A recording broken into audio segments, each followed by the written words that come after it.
Does Ninja Gaiden still work in 2025 in a world where Souls-likes dominate the high-skill action game subgenre? I played Ninja Gaiden 4 for the first time last weekend, and my answer is unequivocally yes, absolutely, 1000%. Ninja Gaiden not only still works in 2025, but it is a high-speed, stylish breath of fresh air.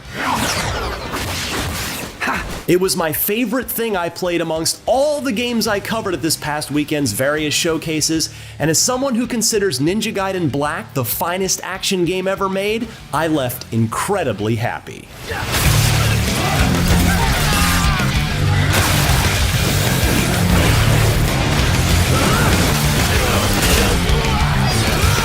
A mere 25 minutes of hands-on time with Ninja Gaiden 4 isn't remotely enough to make a judgment call on where Platinum Games and Team Ninja's sequel will fit into the hierarchy of the franchise, but it was enough to make me feel like a badass killing machine and still challenge me in the process.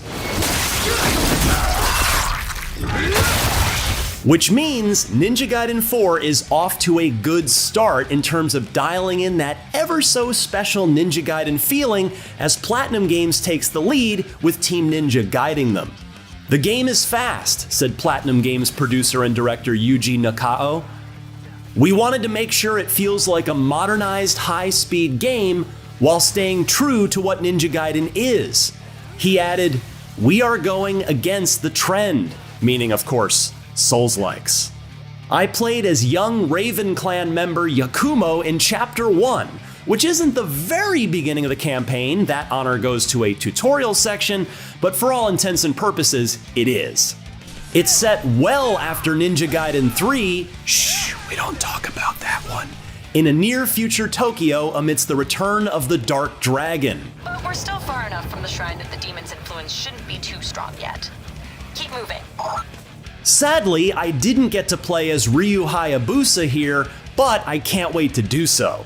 I didn't mind too much in my demo though, because I was having so much fun as Yakumo.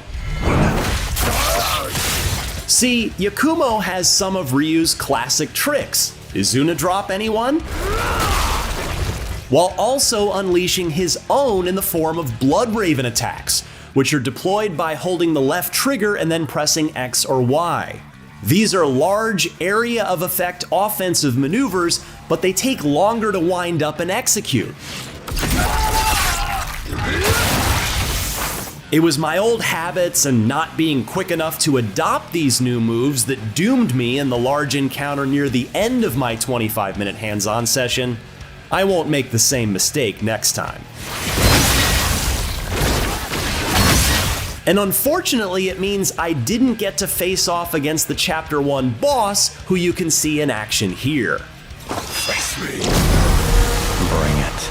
If you've played Ninja Gaiden games before, you should feel pretty comfortable right away, even though there is certainly plenty of new stuff to learn and get used to.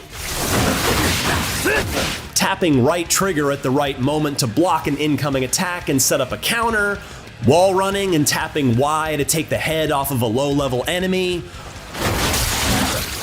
holding Y with Blood Essence, seemingly in place of Ninpo, at least for Yakumo, still uncollected on the battlefield after your previous kill so you can use them to power an ultimate technique on the foe still alive in front of you. It's all still here. Oh, and don't forget to assassinate enemies quietly when you get a chance. If anything, Ninja Gaiden 4 feels faster than ever. Oh man, they're quick. Even Yakumo's running speed feels faster than Ryu's did in the older games. It's also, somehow, even bloodier than ever. Things started to get gory in Ninja Gaiden 2, but here the crimson fountains spray every which way, constantly coating Yakumo in a carry-like coating of plasma. Arterial spray gets everywhere when slicing and dicing a handful of foes. It's like a vampire's dream come true out there. Now let's all sit back and watch this awesome sequence for the next minute and a half or so, which I remind you again is only from the first proper level of the game.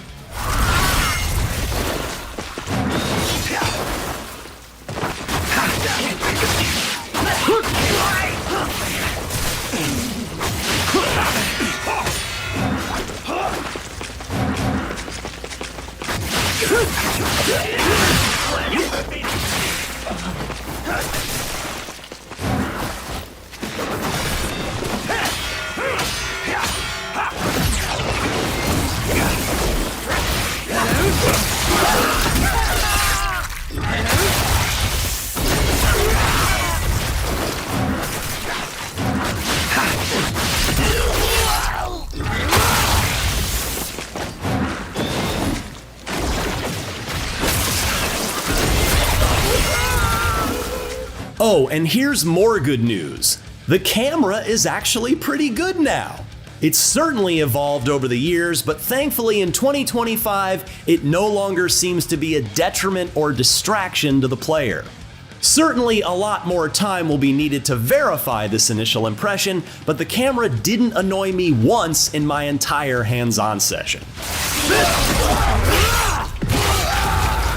Difficulty modes, meanwhile, can be adjusted on the fly if, say, you're playing on hard and want to drop it to normal for a particularly tough boss. An easy mode is here too. It's called Hero Mode, but I didn't get to test it out to see just how forgiving, or not, it might be. I spent my time on normal difficulty. Also, baked into normal at least, and presumably hero as well, but I'm not sure about hard yet, is a feature that offers you a helpful item if you've failed a particular encounter a few times.